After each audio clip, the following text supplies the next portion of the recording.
یہ کہتے ہیں یہاں ہمیں سعودی رویت کا اتباع کروانے کے لیے انڈیا پاکستان کے علماء کرام اور مفتیان احرام کے فتوے پیش کیے جاتے ہیں، اور انڈیا پاک کے وہ علماء و مفتی صاحبان خود سعودی عرب کی اتباع کیوں نہیں کرتے؟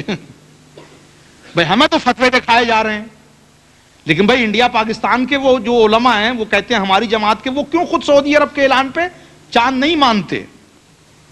اگر کسی مفتی کا عمل اپنے فتوے کے خلاف ہو تو اس کے فتوے کا کیا اعتبار رہ جاتا ہے؟ پوری دنیا میں چاند کی رؤیت میں زیادہ سے زیادہ 1 دن کا فرق ہونا چاہیے، جبکہ سعودی عرب عام طور پر 2 دن پہلے چاند دیکھ لیتا ہے۔ دیکھ نہیں لیتا، دکھا دیا جاتا ہے، مجبور کر دیا جاتا ہے، دیکھنا پڑے گا، نہیں بھی ہے تو دیکھنا پڑے گا۔ مسلمانوں کو متحد نہیں ہونے دیں گے، ورنہ مسلمان لیلۃ القدر اگر صحیح پالیں اور دعا کر دیں تو کتنے ظالموں کی تو ناؤ ڈوب جائے۔ اس کے سوا کوئی توجہ نہیں ہو سکتی کہ وہ حساب یا کیلنڈر پر اعلان کرتے ہیں۔ اتفاق و اتحاد کسی فارمولے پر ہو سکتا ہے، نہ کہ کسی ملک پر۔ اتحاد کی سب سے آسان و قابل عمل شکل یہی ہے کہ چاند کے قابل رؤیت ہونے کے بعد کسی ملک کی شہادت پہ فیصلہ کیا جائے۔ مولانا نے علماء کرام سے درخواست کی کہ وہ کسی ملک کی رؤیت پر اصرار کر کے امت میں انتشار کا سبب نہ بنے۔ انہوں نے کہا کہ مسلمانوں کو سوچنا چاہیے کہ وہ سعودیہ کی اتباع میں کیوں انتشار پیدا کر رہے ہیں، عقل و ہدایت کے خلاف اتنی واضح بات پر کیوں غور نہیں کرتے۔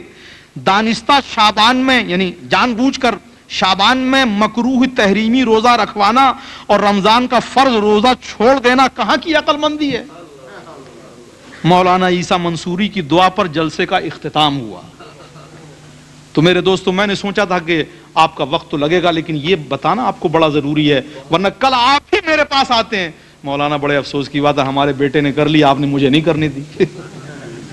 مولانا میری بیٹی کے یہاں تو ہو گئی، لیکن بس آپ نے جھگڑا ڈال دیا، عید پھیکی پڑ گئی آپ کی وجہ سے۔ تو میں آپ کو بتانا چاہتا ہوں کہ یہ عید پھیکی کس کی وجہ سے پڑ رہی ہے۔ یہ عید میں بھائی بہن کا جھگڑا، باپ بیٹے کا جھگڑا، خاندان والوں کا جھگڑا، یہ کہاں سے آ رہا ہے؟ یہ میرے دوستو کسی کے اشارے پہ ہمیں لڑایا جا رہا ہے، ہمیں تباہ کیا جا رہا ہے۔ ہمارے دشمن یہ نہیں چاہتے کہ ہم متحد ہو جائیں، ہم عید میں بھی خوشی منائیں، دشمنوں کو یہ بات منظور نہیں ہے۔ بہرحال اللہ تبارک و تعالیٰ کا کرم ہے، ہمارے بزرگوں کا سایہ ہے، علماء اہل سنت، ہم متحد ہیں اس بات پر کہ ہم سعودی عرب سے ہمیں کوئی ضد نہیں ہے۔ کتنی بار ہم نے سعودی عرب کے ساتھ بھی یہاں بقرعید یا عید یا رمضان کیا، اور جب کرتا ہوں تو اس بار ضرور یاد دلا دیتا ہوں کہ بھائی یاد رکھیے گا اس بار میں نے سعودی عرب کے ساتھ کیا ہے، کل یہ نہ کہیے گا کہ نہیں آپ کو ضد ہے، وہاں چاند نظر بھی آ جائے گا تو آپ نے تو نہیں کرنی، آپ نے قسم کھائی ہوئی۔ ہم نے قسم کوئی نہیں کھائی، ہم نے قسم صرف ایک کھائی ہے، شریعت کی پابندی کی، بس ہم اس پر قائم ہیں۔ آپ ہمارے لیے دعا کریں کہ اللہ زندگی بھر، زندگی کی آخری سانس تک ہمیں اس پر قائم رکھے، آمین بجاہ سید المرسلین صلی اللہ تعالی علیہ وسلم۔ جی